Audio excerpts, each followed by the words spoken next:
మహోన్నతుడును మహాగణుడైన యేసయ్య నామములో మీ అందరికీ శుభములు ఆశీర్వాదములు కలుగునుగాక. గడిచిన కాలమంతయు మనందరికీ క్షేమం అనుగ్రహించి ఆయన సన్నిధిలో మనం నిలబెట్టినందుకు ఆయనకు స్తుతులు చెల్లించుకుంటూ ఈ ఆరాధన ప్రారంభించుకుందామండి.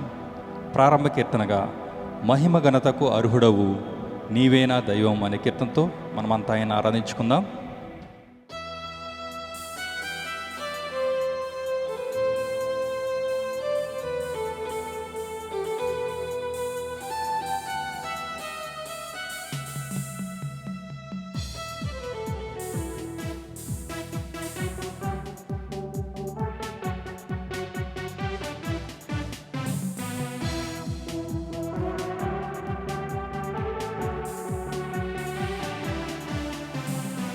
మహిమ ఘనతకు అర్హుడవు నీవే నా దైవము. మహిమ ఘనతకు అర్హుడవు నీవే నా దైవము. సృష్టికర్త ముక్తిదాత, సృష్టికర్త ముక్తిదాతన స్తుతులకు పాత్రుడా. ఆరాధన నీకే, ఆరాధన నీకే, ఆరాధన నీకే, ఆరాధన నీకే. ఆరాధన స్తుతి ఆరాధన, ఆరాధన నీకే. ఆరాధన స్తుతి ఆరాధన, ఆరాధన నీకే. ఆరాధన నీకే, ఆరాధన నీకే, ఆరాధన నీకే, ఆరాధన నీకే.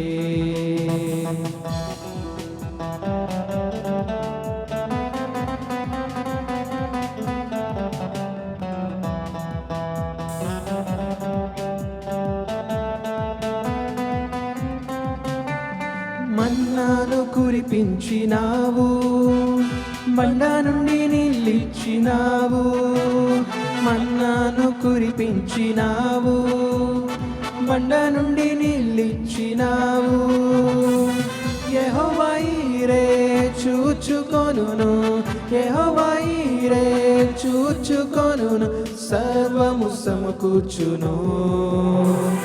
ఆరాధన నీకే, ఆరాధన నీకే, ఆరాధన నీకే, ఆరాధన నీకే. ఆరాధన స్తుతి ఆరాధన, ఆరాధన నీకే. ఆరాధన స్తుతి ఆరాధన, ఆరాధన నీకే. ఆరాధన నీకే, ఆరాధన నీకే, ఆరాధన నీకే, ఆరాధన నీకే.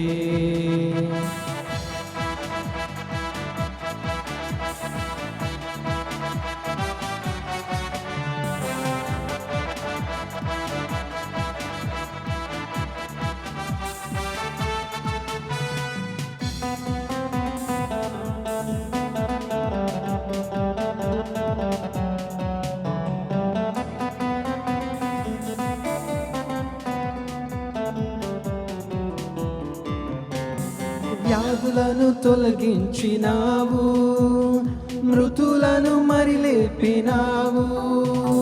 వ్యాధులను తొలగించినావు, మృతులను మరిలేపినావు. యెహోవా రాఫా స్వస్థపరచును, యెహోవా రాఫా స్వస్థపరచును, నన్ను స్వస్థపరచును.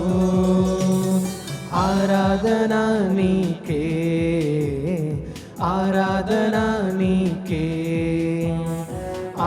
ఆరాధనా నీకే, ఆరాధనా నీకే, ఆరాధనా స్తుతి ఆరాధనా, ఆరాధనా నీకే, ఆరాధనా స్తుతి ఆరాధనా, ఆరాధనా నీకే, ఆరాధనా నీకే, ఆరాధనా నీకే, ఆరాధనా నీకే, ఆరాధనా నీకే.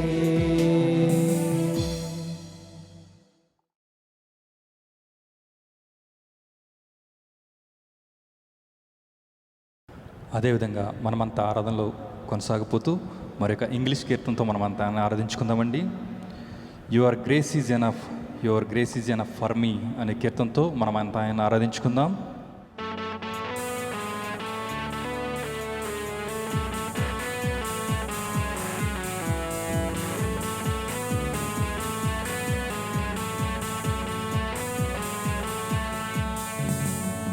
Great is thy faithfulness, O God.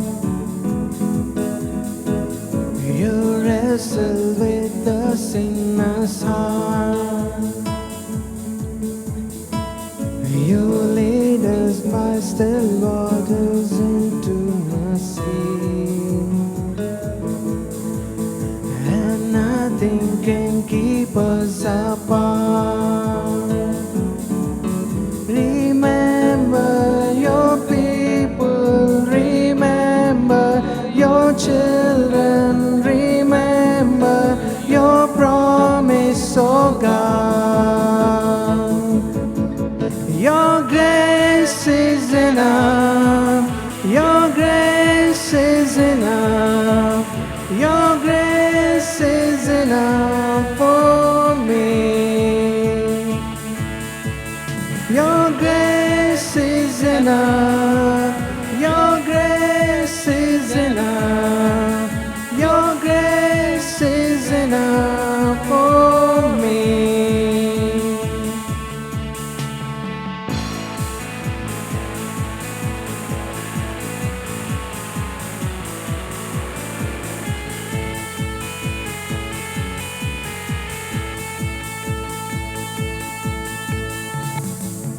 Great is your love and justice, God. You use the weak to lead the strong. You lead us in the song of your salvation, and all your people sing along.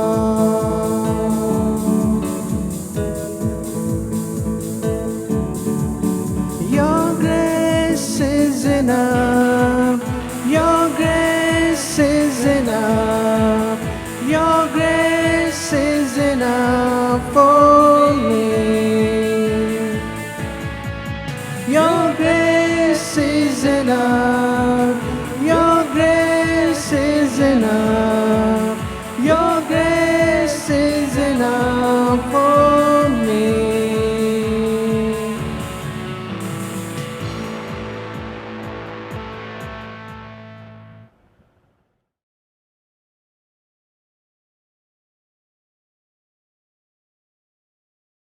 అదేవిధంగా మనమంతా ఆరాధనలో ముందుకు కొనసాగిపోదామండి. మరొక హిందీ కీర్తనతో మనమంతా ఆయన ఆరాధించుకుందాం. తూ he హే మార్గ ప్రభు, తూ హీ హే సత్య ప్రభు అనే కీర్తనతో మనమంతా ఆయన ఆరాధించుకుందాం.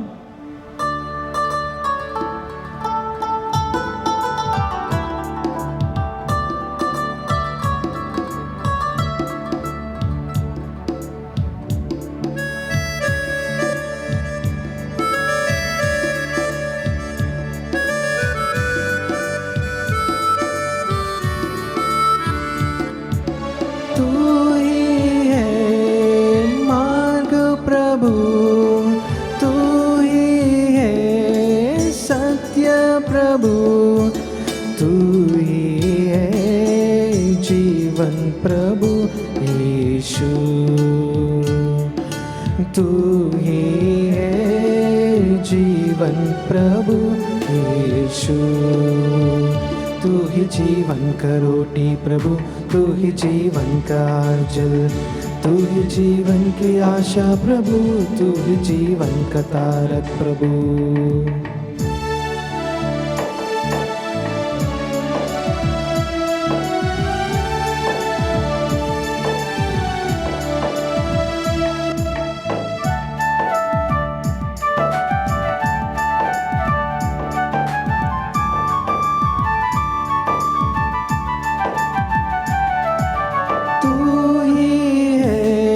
पवित्र प्रभु तू ही है, शांति प्रभु तू ही है, जिंदा खुदा यीशु।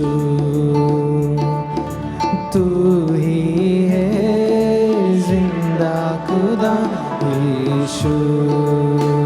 तू ही जीवन का रक्षक प्रभु, जीवन की चट्टान तू ही जीवन का द्वारा प्रभु, तू ही जीवन का मुक्ति प्रभु।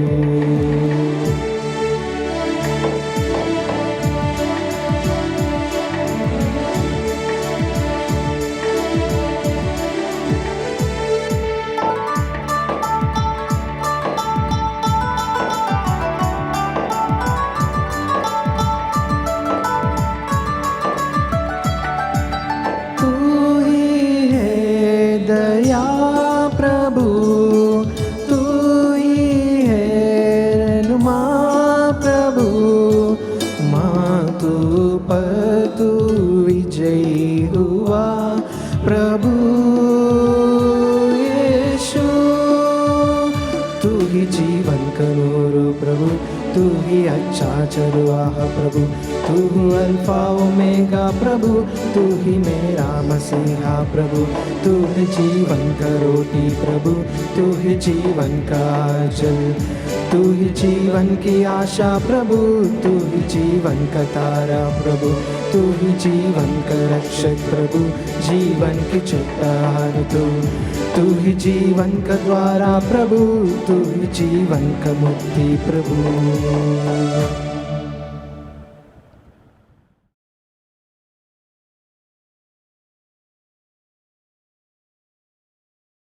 అదేవిధంగా ఆరాధనలో కొనసాగిపోతూ మరొక కీర్తనతో ఆయన ఆరాధించుకుందామండి. బ్రదర్ యేసన్న గారి పాటల పుస్తకం నుంచి నీ బాహుబలము ఎన్నడైన దూరమాయన, నిత్య జీవమిచ్చు నీదు వాక్కు ఎప్పుడైనా మోగబోయిన అనే కీర్తనతో మనం అంతా ఆయన ఆరాధించుకుందాం.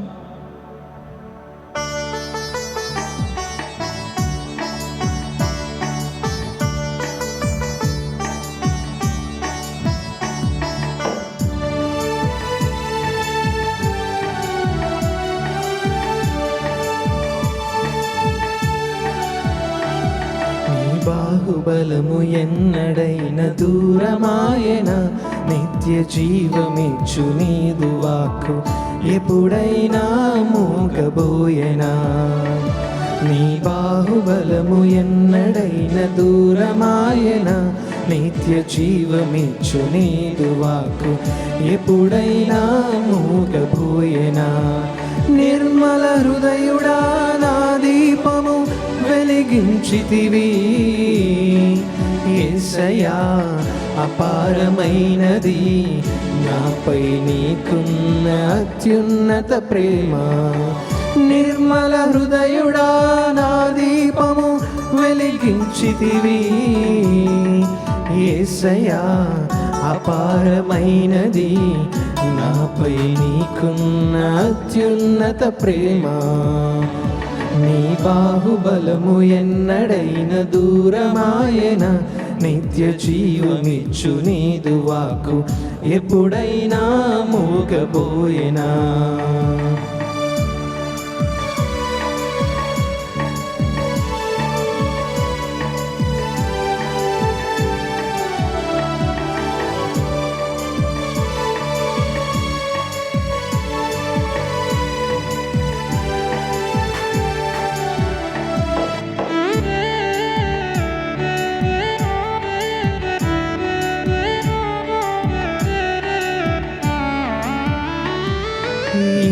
గొప్ప రక్షణ కోటలు నన్ను నిలిపితివి, దహించు అగ్నిగా నిలచి విరోధి బాణములను తప్పించితివి.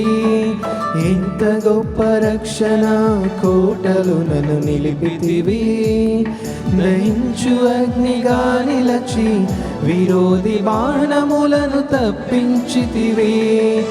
అవమానించిన వారే అభిమానమును పంచగా,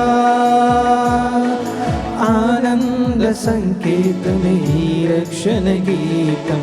అవమానించిన వారే అభిమానమును పంచగా,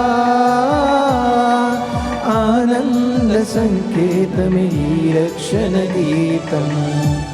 నీ బాహుబలము ఎన్నడైన దూరమాయన, నిత్య జీవమిచ్చు నీదు వాక్కు ఎప్పుడైనా మూగబోయేనా.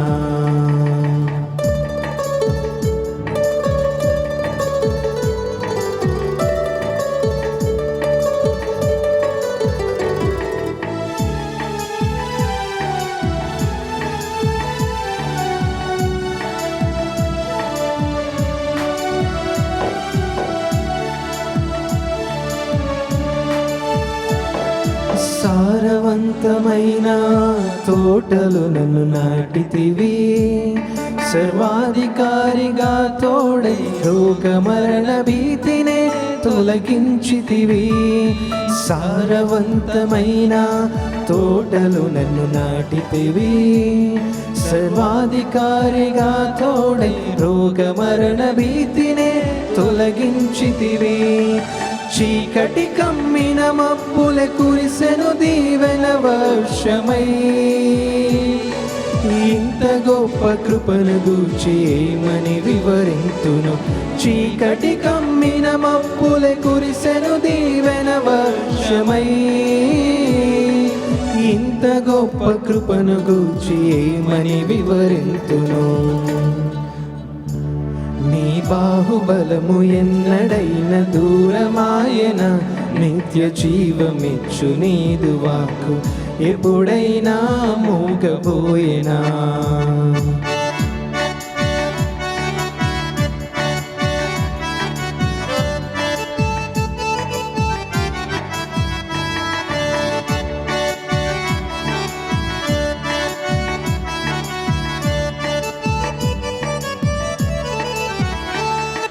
విశ్వాస వీరుల జాడలు నన్ను నడిపించుమా, పుటము వేసి ఉన్నావు సంపూర్ణ పరిశుద్ధతనే పొందుటకు. విశ్వాస వీరుల జాడలు నన్ను నడిపించుమా, పుటము వేసి ఉన్నావు సంపూర్ణ పరిశుద్ధతనే పొందుటకు. శ్రమ నొందిన ఏండ్ల కొలది సమృద్ధిని నాకిచ్చెదవు, గొప్ప సాక్షి సంగమై సిలువను ప్రకటింతును. శ్రమ నొందిన ఏండ్ల కొలది సమృద్ధిని నాకిచ్చెదవు, గొప్ప సాక్షి సంగమై సిలువను ప్రకటింతును. నీ బాహుబలము ఎన్నడైన దూరమాయన, నిత్య జీవమిచ్చు నీదు వాక్కు ఎప్పుడైనా మూగబోయేనా. నీ బాహుబలము ఎన్నడైన దూరమాయన, నిత్య జీవమిచ్చు నీదు వాక్కు ఎప్పుడైనా మూగబోయేనా.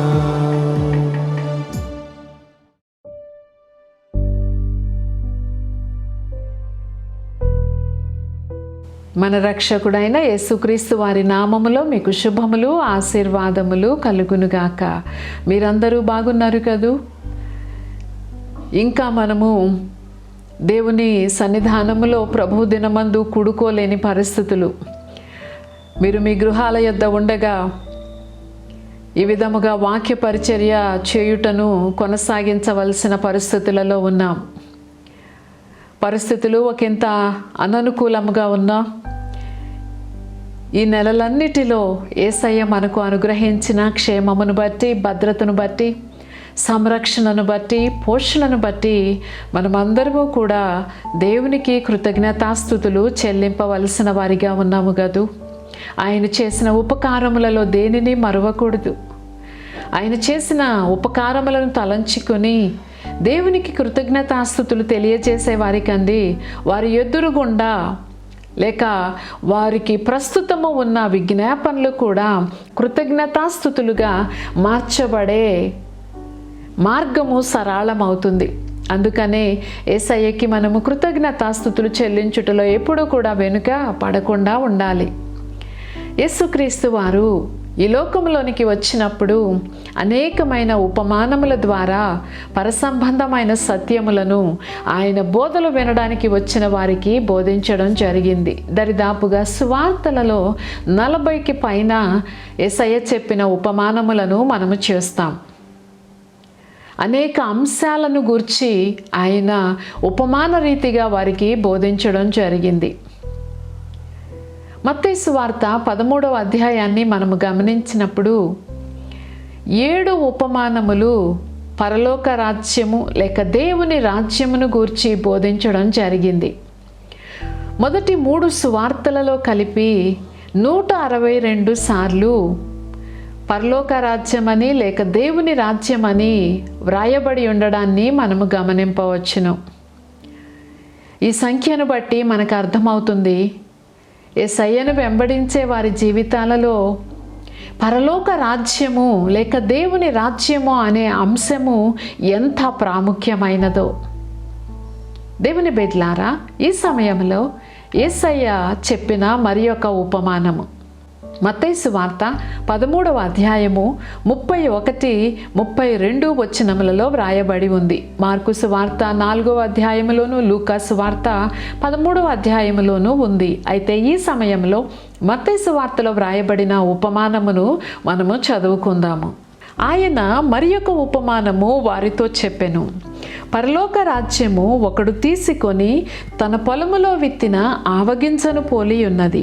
అది విత్తనములన్నిటిలో చిన్నదే గాని పెరిగినప్పుడు కూర మొక్కలన్నిటిలో పెద్దదై ఆకాశ పక్షులు వచ్చి దాని కొమ్మల యందు నివసించునంత చెట్టగును అని ఆయన వారికి బోధించడం జరిగింది. 2 వచనాలు మార్కు అన్నాడు, పరలోక రాజ్యమును దేనితో పోల్చుదును అంటూ యేసయ్య చెప్పిన ఉపమానము ఇది. పరలోక రాజ్యము తన పొలములో విత్తిన ఆవగింజను పోలి ఉంది. గింజలలో చిన్న గింజ ఆవగింజ. కూర మొక్కలన్నిటిలోనూ ఇది పెద్దగా ఎదుగుతుంది. ఎంత పెద్దగా అంటే ఆకాశ పక్షులు నివాసం ఉండేటంతగా అని యేసయ్య చెప్పడం జరిగింది. మిగతా దేశాలలో కంటే ఆవ మొక్క ఇశ్రాయేలు దేశంలో పెద్దగా ఎదుగుతుంది అన్న సమాచారం ఉందండి. ఒక సమాచారం తెలియజేస్తుంది 16 అడుగుల వరకు కూడా ఆవ మొక్క ఎదుగుతుంది అని. ఆయా సంప్రదాయాలలో ఆవగింజలను దురాత్మలను వెళ్ళగొట్టే దాంట్లో వాడతారట అన్యజనులు.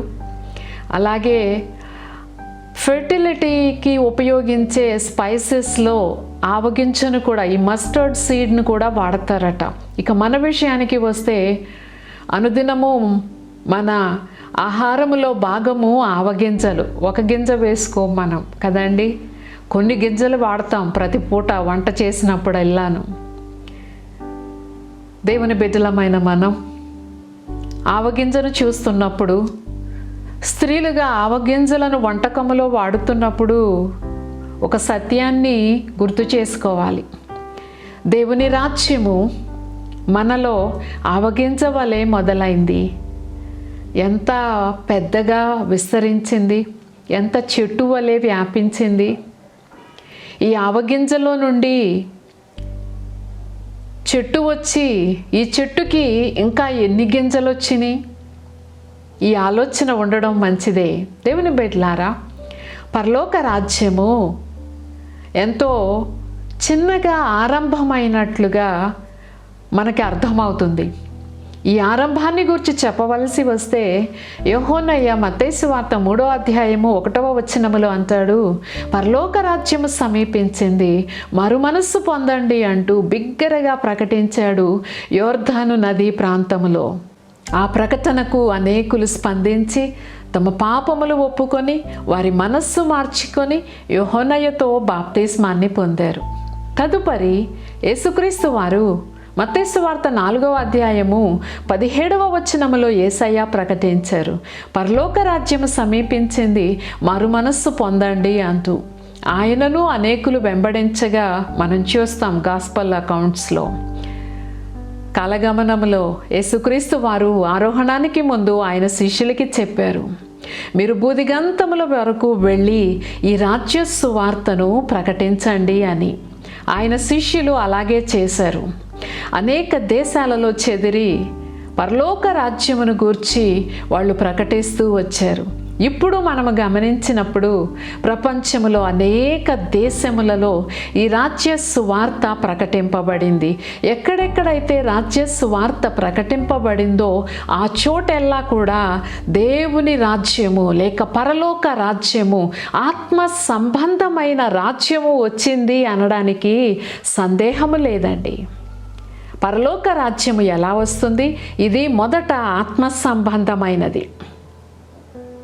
యేసుక్రీస్తునందు విశ్వాసముంచిన దేవుని బిడ్డలు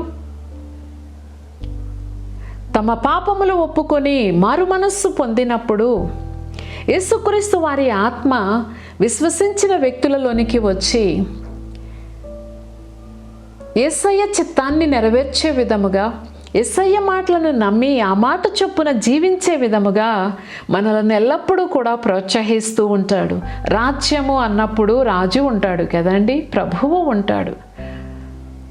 రాజ్యము పైన ఉన్న రాజుకి అధికారము ఉంటుంది. ఆ రాజ్యములోని పౌరులు యొక్క సుఖశాంతులను చూస్తూ, వారి సంరక్షణను చూస్తూ, వారి బాగోగులను చూస్తూ, వారి మీదకి శత్రువు వచ్చి దాడులు చేయకుండా వారిని సంరక్షిస్తూ, అలాగే ఒక క్రమశిక్షణ రాజ్యములో ఉండేలాగా రాజు చూస్తాడు. ఆత్మ సంబంధమైన దైవరాజ్యములో ఉన్న మన జీవితాలలోనూ యేసుక్రీస్తు వారు చేస్తున్న పరిచర్య ఇదేనండి. ఎవరైతే ఈ రాజ్యములో ఉండగోరుతారో వారందరూ కూడా శత్రు భయము లేకుండా, అపవాది దాడులు లేకుండా, అక్షరార్థమైన దైవ రాజ్యములో వారు ఉండడానికి సరిపడాగా ఆత్మ సంబంధమైన రాజ్యములో ఉన్నవారిని పరిశుద్ధాత్మ ద్వారా ఆయత్తము చేయుట జరుగుతూ ఉంది. దేవుని రాజ్యము రావాలని ఎవరైతే కోరుకుంటారో వాళ్ళు ప్రార్థించాలి. వాస్తవానికండి దైవరాజ్యము రావాలి అని కోరుకునేది దేవుని బిడ్డలే. యేసుక్రీస్తు వారి శిష్యులు యేసయ్య దగ్గరికి వచ్చి ఒక సందర్భంలో అడిగారు, మాకు ప్రార్థించడం నేర్పించు అని. అప్పుడు యేసయ్య చెప్పారు, పరలోకమందున్న మా తండ్రి, మీ రాజ్యము పరిశుద్ధపరచబడును, మీ రాజ్యము వచ్చునుగాక, మీ చిత్తము జరుగునుగాక అని, మీ రాజ్యము వచ్చునుగాక అని శిష్యులైన వారు ప్రార్థించాలి అని యేసయ్య తెలియచేశారు. ప్రార్థన అనేది దేవునిని అడగడము కదా.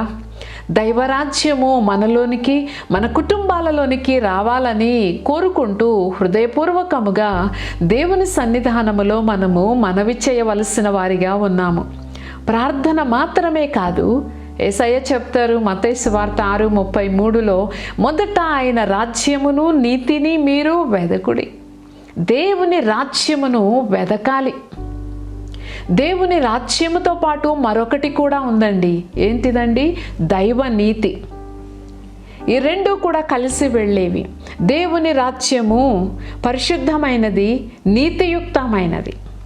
అందుకనే వెతుకుతున్న వారికి, వెదకాలి అని ఆశపడే వారికి యేసయ్య చెబుతూ ఉన్నారు, ఆయన రాజ్యాన్ని, నీతిని మీరు వెదకండి, ఆ మీదట మీకు కావలసినవన్నీ కూడా అనుగ్రహింపబడతాయి.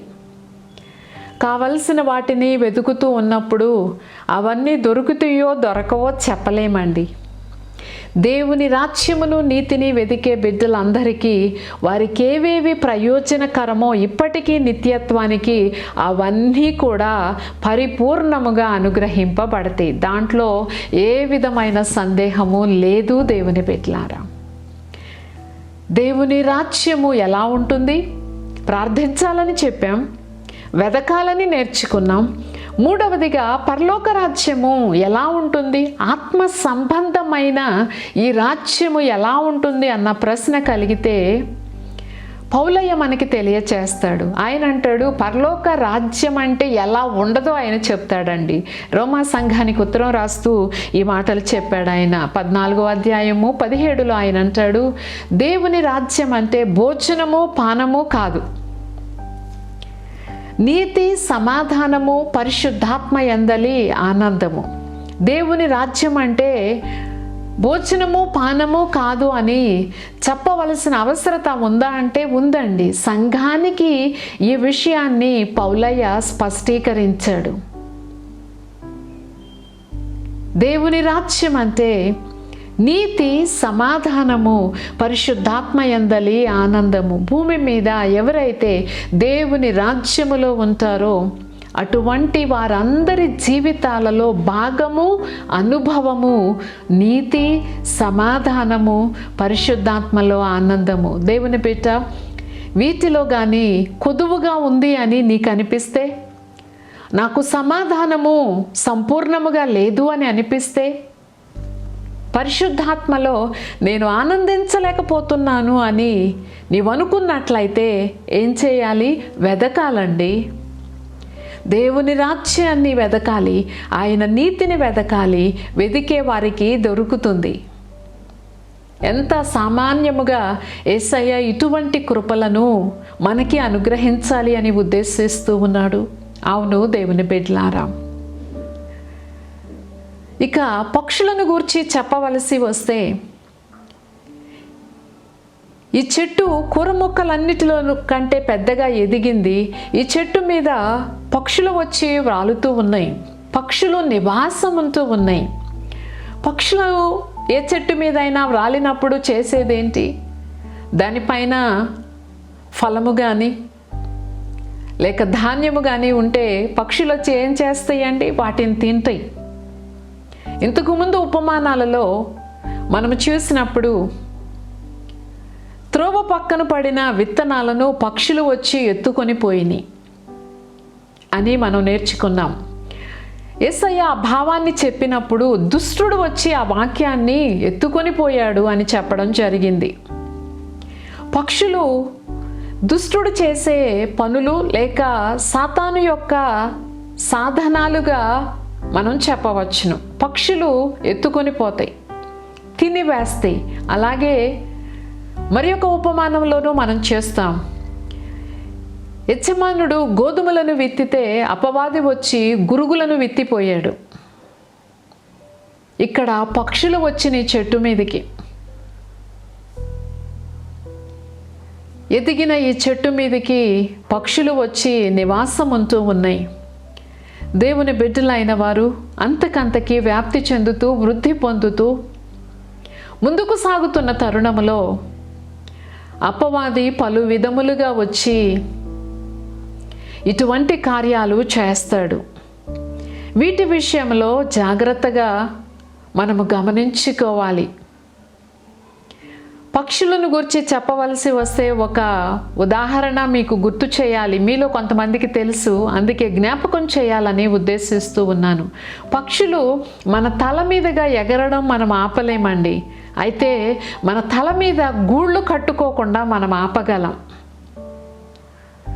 పక్షులు దుష్టుడు తీసుకుని వచ్చే తలంపులతోనూ మనము పోల్చవచ్చును. ఆయా ప్రాచీన సంబంధమైన ఆలోచన రావడం తప్పు కాదు. అయితే ఆ ఆలోచనలపైన మనసు పెట్టి వాటిని ధ్యానించి వాటిని అమలు చేయాలి అనుకోవడము నెత్తి మీద పక్షిని గూడు కట్టుకోనిచ్చిన దానితో సమానము. ఎవ్వరూ కూడా అనుమతించరు కదండి పక్షుల గూళ్ళు నెత్తి మీద. దేవుని బిడ్డలారా, ఎంతో చక్కగా ఎదిగిన ఈ చెట్టు ఎన్నో విత్తనాలను తీసుకొని రావడానికి సిద్ధంగా ఉన్న ఈ చెట్టు, ఇప్పటికీ ఎన్నో విత్తనాలను ప్రొడ్యూస్ చేసిన ఈ చెట్టు, ఇంకా ఎన్నో లేత విత్తనాలను కలిగిన ఈ చెట్టు మీదకి పక్షులు వచ్చి గూళ్ళు కడుతూ ఉన్నాయి. యేసయ్యను వెంబడిస్తున్న మనము ప్రాచీన స్వభావాన్ని విడిచిపెట్టి ఆయన సంకల్పాన్ని నెరవేరుస్తూ ముందుకు సాగుతున్న మన జీవితాలు భూమి మీద ఎంతో ప్రయోజనకరమైనవండి. ఎంతోమంది యేసయ్యను అంగీకరించడానికి, రక్షణలో కొనసాగడానికి ఆయన చేతిలో సాధనాలుగా మనం ఉంటాం. ఈ సమాజానికి మనము ప్రయోజనకరమైన కార్యములను చేసేవాళ్ళుగా ఉంటాం. ఇటువంటి ఉత్తమమైన స్థితిని లేక ఇటువంటి ప్రత్యేకమైన స్థితిని యేసయ్య దయ వలన పొందుకొనిన మనలను అపవాది శోధించడానికి సిద్ధముగా ఉండి, ఆ పక్షులు వచ్చి ఆ చెట్టు మీద గూళ్ళు కట్టుకున్నట్టుగా ఆయా రకములైన శోధనలతో మన యొద్దకు అపవాది వచ్చే అవకాశము ఉంది. శోధకుడు ఏర్పరచబడిన వారిని సహితము దొంగిలించడానికి వస్తాడు అని మనం చదువుతూ ఉన్నాం నూతన నిబంధనలో. గనుక దేవుని బిడ్డలమైన మనము మన సొంత రక్షణను జాగ్రత్తగా కొనసాగించుకోవాలి. ఈ సమాజంలో యేసయ్యను కలిగిన దేవుని బిడ్డలుగా మనలను మనం సిద్ధపరచుకుంటూ దేవుని రాజ్యములో నిత్యత్వము ఉండడానికి, ఆ యొక్క 1000 ఏండ్ల రాజ్య పరిపాలనలోనూ శాశ్వతమైన రాజ్యములోనూ మనం ఎల్లప్పుడూ సంతోషించబోతూ ఉన్నాం. భూమి మీద ఈ శరీరములో ఉండగా ఆత్మ సంబంధమైన రాజ్యములో ఉన్నాం. ఈ రాజ్యములో ఉండడానికి విశ్వాసము అవసరం, దేవుని మాటల యందు విధేయత అవసరం. అలాగే విధేయత చూపించే తీరులో ముందుకు కడమట్టుకు కొనసాగడము ఎంతో ప్రయోజనకరముగా ఉంటుంది. అయితే దేవుని బిడ్డ, శత్రువుని ఇగ్నోర్ చేయకూడదు. అపవాది ఏం చేస్తాడు? పక్షుల్లాగా వచ్చి ఈ యొక్క గింజలను ఎత్తుకొని పోవడానికి ప్రయత్నం చేస్తాడు. ఒక గింజ అనేక గింజలను ప్రొడ్యూస్ చేస్తుంది. దేవుని బిడ్డ, రక్షింపబడిన నీవు అనేకులు రక్షింపబడడానికి దేవుని చేతిలో ఒక ప్రత్యేకమైన సాధనానివి. నేను చిన్నగా ఉన్న వ్యక్తిని, నేనేమీ చేయలేను, నేనెంతో బలహీనుడను, నేనెంతో బలహీనురాలిని అని మనల్ని మనం చూసుకుంటే మనకు అనిపిస్తుంది. ఎవరికైనా అనిపిస్తుందండి. ఎవరు పర్ఫెక్ట్గాను కంప్లీట్గాను గొప్ప జ్ఞానం కలిగిన వాళ్ళు చాలా తక్కువ మంది. ఎవరిలో చూసుకున్న వాళ్ళకి ఈ కొదువ, లేమి, వెలితి కనిపిస్తుంది. అయితే మహిమాన్వితుడైన దేవుడు ఈ చిన్న ఘటములను, ఈ అల్ప ఘటములను, ఎన్నిక లేని బలహీనమైన ఈ స్వల్ప ఘటములను ఆయన ఏర్పరచుకొని చెట్లులాగా చేస్తూ ఉన్నాడు. ఆయన కూర మొక్కలలాగా ఆయన చేస్తూ ఉన్నాడు. అంతేకాదు, మరి అనేకమైన కూర మొక్కలు మొలవడానికి విత్తనాలను తీసుకుని వచ్చే మొక్కల్లాగా ఆయన మనలను వాడుకోవడానికి సంసిద్ధముగా ఉన్న దేవుడు. ఏ విత్తనమైనా చస్తేనే కానీ మొలుస్తుంది కదండి. విత్తనం చావకపోతే మొక్క మొలవదు. దేవుని బిడ్డలుగా మనము అనేక మందిని దేవుని రాజ్యంలోనికి నడిపించడానికి, మనము దేవుని అక్షరార్థమైన రాజ్యములో ఉండడానికండి ప్రాచీన స్వభావ విషయములో చచ్చిన వారితో సమానముగా ఎంచుకోవాలి. ఇదెప్పుడు అభ్యంతర కారణముగా ఉండకూడదు. మనసుకు నచ్చినట్టు శరీరం యొక్క, మనసు యొక్క కోరికలను నెరవేర్చుకుంటూ యేసయ్య కృప నన్ను పరిపూర్ణుణ్ణి చేస్తుంది, పరిపూర్ణురాలని చేస్తుంది అంటే అది సరి అయిన అవగాహన కాదు. లేఖనాలు అలా చెప్పడం లేదు. కృప మనకి శక్తిగా ఉండి నూతనమైన విధానములో మనము బ్రతకడానికి, యేసయ్య సంకల్పాన్ని నెరవేర్చడానికి మనకి సదా దోహదం చేసే శక్తిగా ఉంది. దేవుని బిడ్డ, ఈ సమయంలో మరోమారు మనమందరము జ్ఞాపకం చేసుకుందాం. అల్పులమని, స్వల్ప జీవులమని ఎంచుకుంటున్నట్లయితే దేవుడు నిన్ను వాడుకొని ఎన్నో విత్తనాలను తీసుకొని వచ్చే సాధనంగా, అంటే ఎంతోమంది రక్షింపబడడానికి యేసయ్య నిన్ను నన్ను సాధనంగా వాడుకోవాలని ఉద్దేశిస్తూ ఉన్నాడు. మన అనుదిన జీవితంలో ఏ రోజుని వ్యర్థం చేసుకోకుండా దేవుని రాజ్యము రావాలని మనము ప్రార్థించాలి. దేవుని రాజ్యమును మనము వెదకాలి. దేవుని రాజ్యం అంటే ఏంటో గ్రహింపును కలిగి ముందుకు సాగాలి. దేవుని రాజ్యం అంటే భోజనము పానము కాదు. ఈ సంగతులను మనము జ్ఞాపకం ఉంచుకుంటే నీతి సమాధానాల వైపు, పరిశుద్ధాత్మ యందలి ఆనందము దిశగా మనము ముందుకు సాగడానికి అవకాశం కలుగుతుంది. దేవుని బిడ్డ యేసయ్య చెప్పిన ఈ ఉపమానాన్ని మన మనసులో పెట్టుకుందాం. మన దినము చూస్తున్న ఆవగింజ గొప్ప పాఠాన్ని మనకి నేర్పిస్తూ ఉంది. అనేక దేశముల వారు వాడుకునే ఈ దినుసుతో పరలోక రాజ్యాన్ని గూర్చి యేసయ్య మనందరికీ తెలియచేసిన బోధన మనము మర్చిపోవద్దు. యేసయ్య రాజ్యములో మనము ఉండడానికి వీలుగా భూమి మీద అనుదినము దేవుని మాటల యందు విశ్వాసం ఉంచుతూ, మరి అనేకులు యేసయ్య యందు విశ్వాసం ఉంచడానికి సహకారులుగాను సాధనాలుగాను మనము పనిచేద్దాం. దేవుని రాజ్యాన్ని మనము తీసుకొని రాము. యేసయ్య దైవరాజ్యాన్ని అందరికీ అందుబాటులోకి తీసుకొని వచ్చారు. ఆయన చేసిన శిలువ యాగము ద్వారా దానిని ప్రకటించే సాధనాలుగా ఉన్నాం. దానిని గూర్చి తెలియజేసే వారిగా మనమున్నాం. ఈ పరిచర్యలో మనము నమ్మకముగా సాగిపోదాం.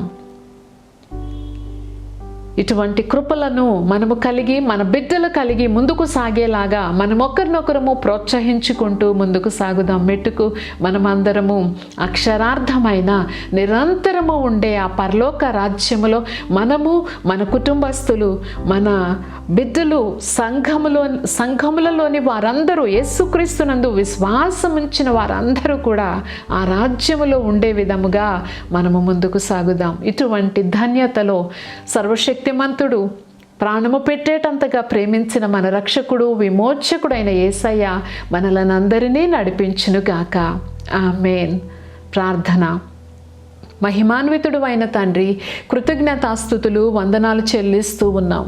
ఈ అననుకూల పరిస్థితులుగా నాయనా మా సమాజం అంతా చూస్తున్న ఈ యొక్క నాయనా వైరస్ గుండా మేము వెళుతూ ఉన్నా ఈ వేళలలో మీరు మాకు ఇచ్చిన సమాధాన స్థితిని బట్టి వందనాలు. మీరు మాకు అనుగ్రహించిన నిబ్బరాన్ని బట్టి కృతజ్ఞతాస్తుతులు చెల్లిస్తూ ఉన్నాం. మీ కాపుదలను మాతో కూడా ఉంచినందుకు వందనాలు నాయనా. ఈ వైరస్ని రెసిస్ట్ చేసే ఏంజల్స్ని మాతో కూడా ఉంచండి. మీ దయలో నాయనా మమ్మల్ని, మా బిడ్డలను కాపాడండి నాయన.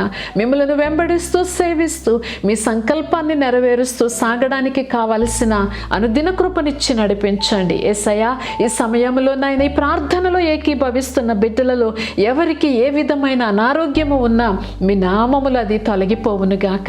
ఏ విధమైన అపవాది దాడులు, దురాత్మ కార్యములను నాయన ఆయా కుటుంబాలలో ఎదుర్కొంటూ ఉన్న ఆ కార్యములన్నీ లయమగునుగాక. యేసయ్య మీ కృపలో, మీ దయలో నాయన మీ బిడ్డలకు కావలసిన సమాధాన స్థితిని, సంతోష స్థితిని, పరిశుద్ధాత్మ యందలి ఆనందమును అనుగ్రహించి నడిపించుమని నజరేయుడైన యేసయ్య నామములో అడిగి వేడుకుంటున్నాము తండ్రి. ఆమేన్. God bless you. ఆశీర్వాదపు కీర్తనతో ఈరోజు కూడికను ముగించుకుందాం.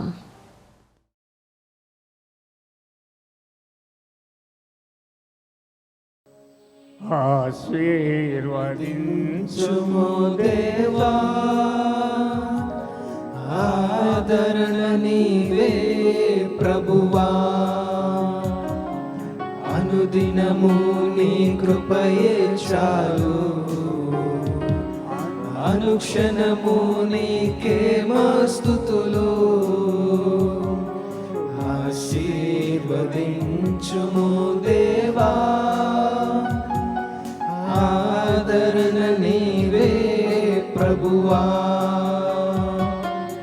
ఆపత్కాలములో సహాయకుడవు నీవు, అందరినీ ప్రేమించే యేసునాథుడవు. నాయకుడవు నీవు, అందరినీ ప్రేమించే యేసునాథుడవు, ఆశ్రయ దుర్గము నీవే, ఆనంద తైలము నీవే, ఆశ్రయ దుర్గము నీవే, ఆనంద తైలము నీవే, ఐశ్వర్యము నీవే, మా ఘనతవు నీవే, ఐశ్వర్యము నీవే, మా ఘనతవు నీవే, ఆశీర్వదించుము దేవా, ఆదరణ నీవే ప్రభువా, నీయందు భయభక్తుల కలవారి ఎడల దయచూపుచున్నావు తరముల వరకు, నీయందు భయభక్తుల కలవారి ఎడల దయచూపుచున్నావు తరముల వరకు, నీయందు భయభక్తుల గలవారి పిల్లలు, నీయందు భయభక్తుల గలవారి పిల్లలు, నీరు కట్టు తోటవలే బహుగా ఫలింతురు, నీరు కట్టు తోటవలే బహుగా ఫలింతురు, ఆశీర్వదించుము దేవా, ఆదరణ నీవే ప్రభువా, తొట్టిల్లనీయవు